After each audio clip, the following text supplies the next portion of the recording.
ഇന്ന് നമ്മൾ MPS മേലൂര് കളി കാണാൻ വന്ന കേട്ടാ. ഓരോരോ എൻട്രി പാസ് ഒക്കെ എടുത്തിട്ട്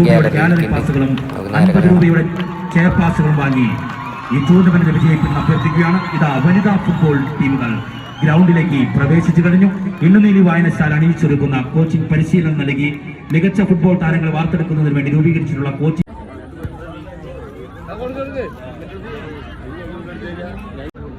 അഖില കേരള സെവൻസ് ഫുട്ബോൾ ടൂർണമെന്റ് 4ാമത് അഖില കേരള സെവൻസ് ഫുട്ബോൾ ടൂർണമെന്റിന് വിസിലുയരാൻ ഏതാനും നിമിഷങ്ങൾ മാത്രം.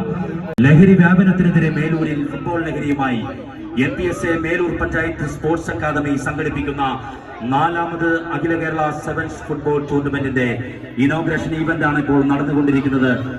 4 പ്രദേശങ്ങളിലായി അടിച്ചിലിയിലും പൂലാനിയിലും കുന്നപ്പള്ളിയിലും മേലൂരിലുമായി 400-നടുത്ത് വിദ്യാർത്ഥികൾക്ക് ഏകദേശം 1 മാസത്തിലധികമായി ഫുട്ബോൾ പരിശീലന ക്യാമ്പുകൾ കൊടുത്ത ക്യാമ്പിലെ കുട്ടികളാണ് ഈ ഗ്രൗണ്ടിലേക്ക് ഇപ്പോൾ വർണ്ണ ബലൂണുകൾ ഉയർത്തിക്കൊണ്ട് ഈ ഗ്രൗണ്ടിലേക്ക് ഇപ്പോൾ പ്രവേശിച്ചു കൊണ്ടിരിക്കുന്നത്. ഈ പ്ലെയേഴ്സിനോടൊപ്പം അനുധാവനം ചെയ്തുകൊണ്ട് ഈ ഗ്രൗണ്ടിലേക്ക് പ്രവേശിച്ചു കൊണ്ടിരിക്കുന്നത്. പ്രിയപ്പെട്ട ഗാലറിയിൽ ഇരിക്കുന്നവരെ കൈയടിക്കാം, ആവേശമായ അഭിനന്ദനങ്ങൾ നേരാം, ആശംസകൾ അർപ്പിക്കാം. നമുക്ക് ഇരു ടീമുകളും ലൈനപ്പ് സ്വീകരിച്ച് ഗ്രൗണ്ടിൽ പ്രവേശിച്ചു കഴിഞ്ഞു. ചീനിക്കാസ് തൃശൂർ, പ്ലേ ബോയ്സ് കോഴിക്കോടിന് വേണ്ടി അണിനിരക്കുന്ന പുലിക്കുട്ടന്മാർ football tournament convener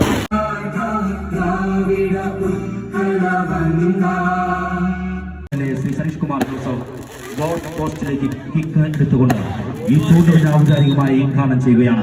Saneesh Kumar Joseph goal MLA ഗോളുകൾ നേടി 4ാമത് അഖില കേരള സെവൻസ് ഫുട്ബോൾ ടൂർണമെന്റിന് ആവേശകരമായ തുടക്കം സമ്മാനിച്ചുകൊണ്ട് ക്യാമ്പിലെ കുട്ടികളുടെ കൈകളിൽ നിന്നും ഉയർന്നു പൊങ്ങിയ വർണ്ണ ബലൂണുകൾ ഇതാ വാനിലേക്ക് ഉയർന്നിരിക്കുകയാണ്.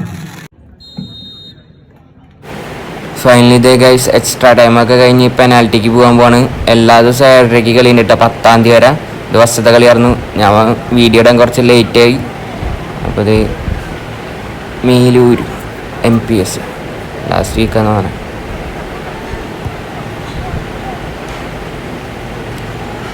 പെനാൽറ്റി കഴിഞ്ഞിട്ട് ടോസിലാണ് ചീനിക്കാസ് വിജയിച്ചത്. അപ്പോൾ അടുത്തൊരു അടിപൊളി വീഡിയോ ആയിട്ട് വീണ്ടും കാണാം.